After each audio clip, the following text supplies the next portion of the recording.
As you all know, the theme for our sermon series this late summer and early fall is tools for ascending, or tools of ascent. Tools that help us live our lives wisely and carefully and beautifully. We've been chatting about these tools, and I hope one or two of them are attracting you and interesting you. We'll see by the time we finish in the next week or two if you like any of the tools. But I perhaps am very partial to this tool called weekly rest.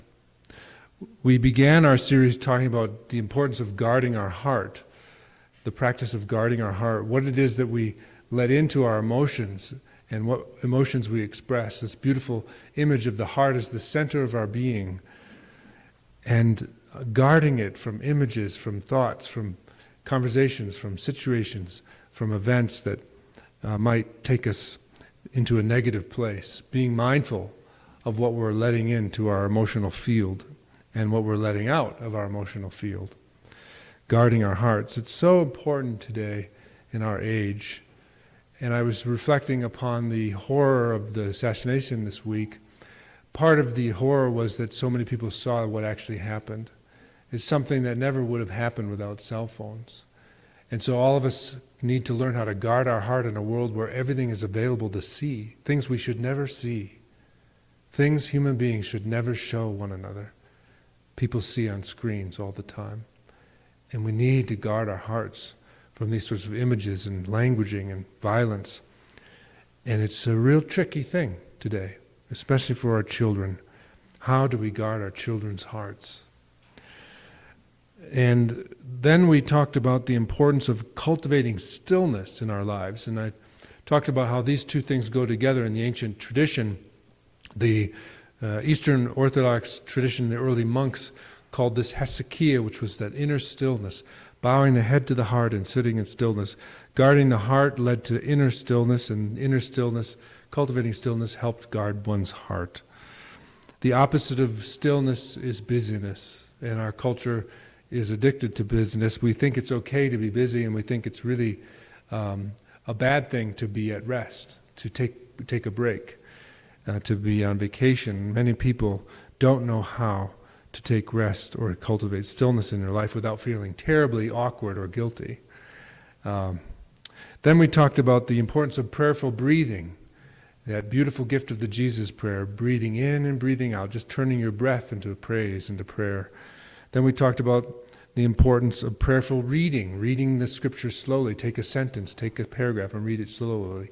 It's called Lectio Divina. We're doing that downstairs every Sunday now at 8:45.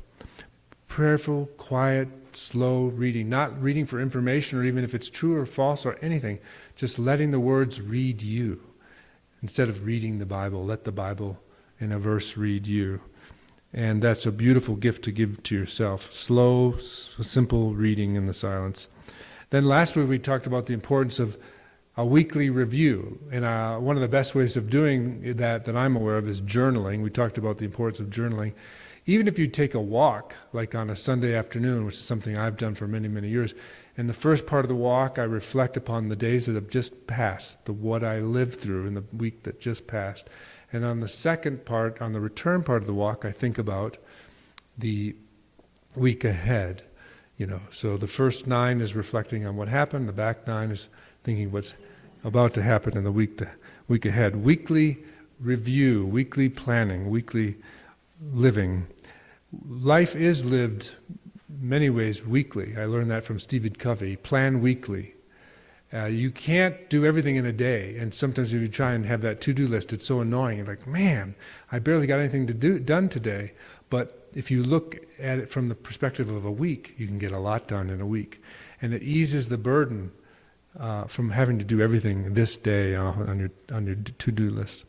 And so today we come to the practice of Sabbath keeping, which is something we're doing right now, the classic tradition of gathering for worship all around the world in Christian churches is because we keep Sunday as the first day of the week, our Sabbath day. The Jewish people keep Saturday as their Sabbath day. That's their 7th day of the week. And It's a day of renewal, a day of rest. And some of you probably knew or grew up with Seventh-day Adventists, and they keep Saturday as holy. It doesn't matter what day of the week you claim as your Sabbath, but the invitation is to do that. So that's a little background on our sermon series today, and just a few things to invite you to deepen your experience with taking a Sabbath. So the first thing I'd like to say is that the Jewish people have given humankind one of the greatest gifts ever.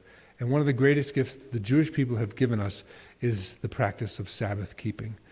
If you study the practice of Jewish Sabbath keeping, it's exquisitely beautiful.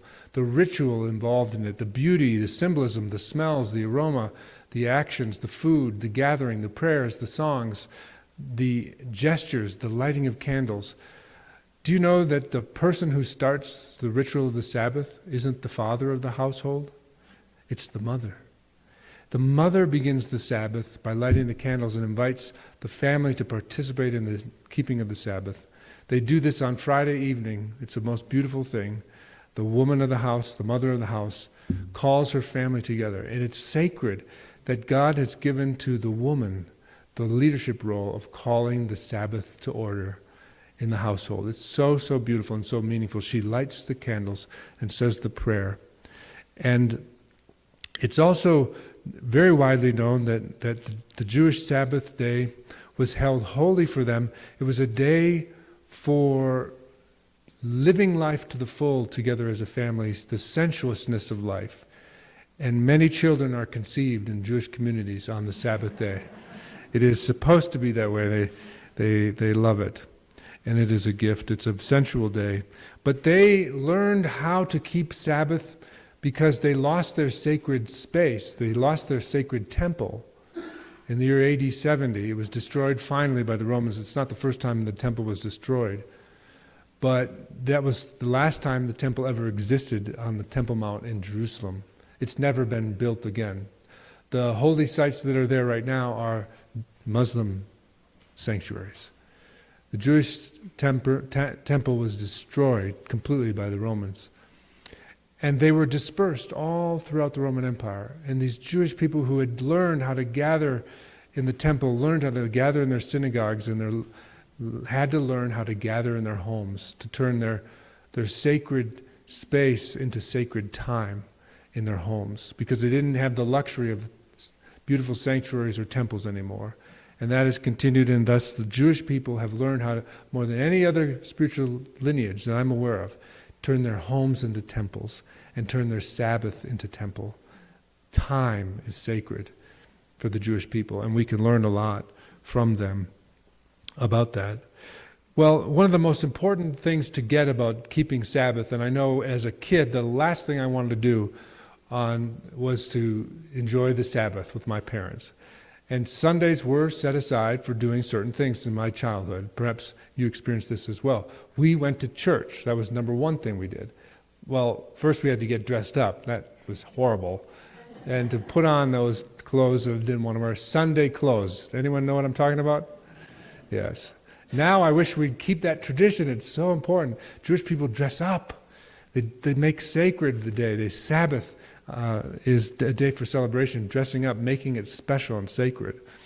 I think about the miners in this community who were so coated with all that grime and dirt and all that stuff, and the chemicals they were using to get the ore and the gold from the ore, and yet they would clean up and they would come to this very spot of land, just a little bit over from this building, and they would gather here every single Sunday and put their best clothes on, which were nothing. And they made the day of Sunday sacred if they could. They came down from those mines, came down Tomboy. Just think about that. On cold mornings, rainy mornings, they came to this very spot, the hallowed ground we're on. Not in this building, because that building burned down in 1962. But this thing was rebuilt. But they knew how to make Sunday special. And people, working people all around the world have done that. The slaves of George Washington, our first president, made sure that the slaves could go to be with their people on Sundays. He made sure that families that were separated because one slave was on this plantation, another slave was over here, or this guy, that they could finally get together and see each other. Husbands and wives could see each other once a week and worship together in the church. And that's why the Black American church is so, so special. And the Sabbath day, it was not just for human beings either. It was for the beasts of burden. All those animals that were slaved so hard with the slaves for so many hundreds of years around this planet. They too, by their Christian masters, as horrible as those masters may have been, they would give their slaves and animals the Sabbath day off. And the animals, all the animals, would be given rest. Isn't that wonderful? What a beautiful gift the Jewish tradition has given to the world, to give blessing to the animals, the creatures of the earth, the poor people, the people who have nothing, and the slaves of the world. The Sabbath has blessed them. And in part, the Jewish people knew this because they themselves had been slaves. They had been taken into captivity again and again and lost their home and lost everything. And so the Jewish gift to the world of the Sabbath is very, very important and wonderful. That's all background now. Just a moment here to tell us what we do on Sabbath. What is the invitation for us today as modern people? As modern people, well, the word for Sabbath is Shabbat in Hebrew. Shabbat, you can say it, Shabbat. They actually would say it maybe a little different, Shabbat, better than I say it. But it's a beautiful word. The heart of the word does mean taking rest or ceasing from work. But there's a nuance of the word that I like to remind people of, that the Sabbath is also a withdrawal. A withdrawal. So if you think about the Sabbath as God, the living creator of the universe, whatever that is, whatever that energy is, whatever the mystery of God is, God withdrew into God's self to create a space for what I call grace to emerge. That God withdraws from being active, from doing, from thinking, from wanting, from needing, from all the things that existence invites us to experience. And God withdraws as if within, creating a space within. And if you think about this image of withdrawal, think about a majestic creature like a dragon, a massive, majestic dragon with these beautiful wings. Imagine an angel with its beautiful wings, and all of a sudden, the angel or the dragon just withdraws into itself and covers itself with its beautiful wings. Imagine that, hovering over oneself, withdrawing. All that majesty and power withdrawn. That is the essence of Sabbath. Withdraw into thyself. All your majesty of the world, all your goodness and busyness and all the things you do that is making the world better because there's only one you. Withdraw from it and bow to the presence of life itself. And this withdrawal is a kind of consenting to say, I am not God. I might be worth $1 billion, but I am not God. I might have a contact list that includes the presidents of the major nations, and yet I bow and withdraw and take rest. I might be so successful, I might have so much going for me, I might be able to go here or there at the drop of a phone call on the NetJet, and yet I take withdrawal and I stay in stillness and quietness and rest and simplicity, and I let it be for a day. For you and for me, what might this sense of creating an opening space in our lives look like? This withdrawal, it creates an opening for nothing. Do you know the number 0 is the most powerful number in the world? Without zeros, you can't get your billions, Without zeros, you can't do most math, most geometry, most trigonometry, most computer programming. We need the number 0. Thank the Arabic people for the number 0. But this sense of emptiness, zeros make billions possible. Emptiness makes productivity possible. Americans need to learn how to take withdrawal into that space for grace and create that emptiness, to do nothing, to take rest, to do your work in the 6 days and then do nothing and take rest. What does that look for you and for me? Well, here are a couple practical suggestions. How could we practice Sabbath keeping? On Saturday night, turn on some beautiful music that's relaxing, that's opening of your heart, like something like Bach's cantatas. Light a few candles, golden light, not screen blue-white light, but golden light. You will never see a UFO with golden light. They all have this white, horrible light, you know. If you wanted to torture me, put me in a white lit room. I hate white light. I love golden light. See these lights here above us? I put golden light bulbs in all of them. Perhaps you didn't notice, but golden light. One of the things I love about Telluride is you walk around this neighborhood. It's a dark neighborhood, unfortunately. Sometimes I'm the only person in this whole 2-block radius. But if you walk by, sometimes what you see are golden light bulbs. Telluride is full of golden light bulbs. I knew I loved this place. Light some golden candles. Turn on some beautiful music. Third thing, make dinner. Make dinner. And dance as you listen to the music. Have a glass or two of red wine. Red wine. Not any liquor, the red wine of the grape. Enjoy the joy, the smile, the warmth of that red wine. You can drink the liquor every other day, but keep that red wine for the Sundays, for the Sabbath keeping. Why? Because it reminds us of the sacrifice of Christ, the blood of Christ, the cup of salvation. So it's not drinking in the same way you'd normally drink like on a Friday night with friends. It's drinking in a sacred way. Yes, you can quote me. You can drink wine in a sacred way. And it's a beautiful gift to give to yourself. 2 glasses of red wine, making dinner, listening to music, lighting golden candles. And here's the last invitation. Well, it's second to last. Turn off the computer and the screens. And don't go to the phone. Just for several hours. If we could just practice that as a practice of Sabbath keeping, creating space for grace, it would be a gift to ourselves. And in its place, read a little passage of scripture or literature that opens your heart up, that speaks to your soul.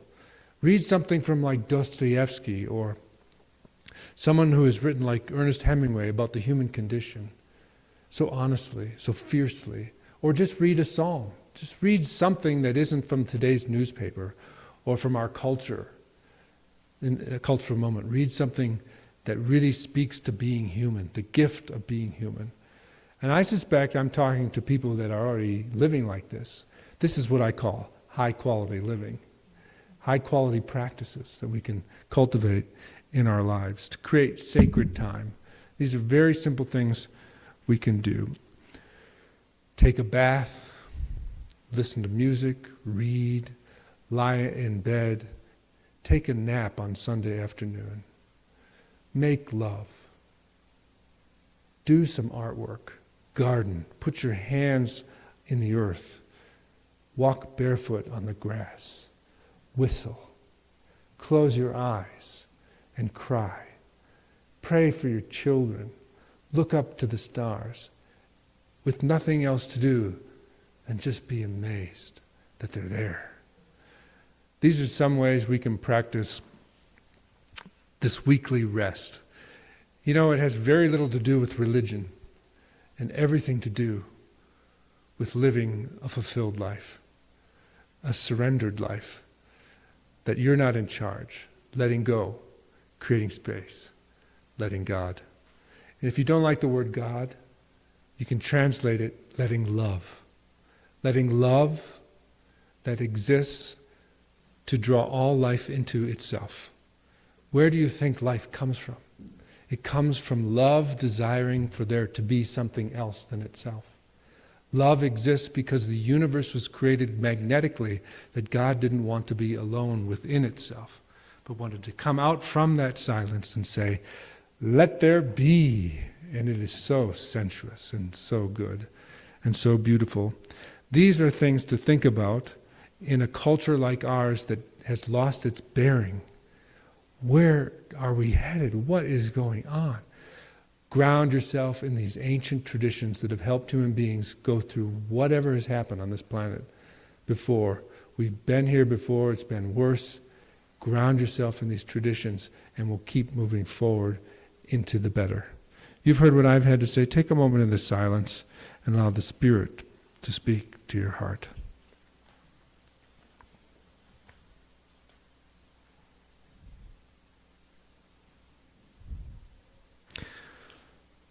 Inspire us to these practices that we would be for the better, wise and loving, infused with your light. Amen.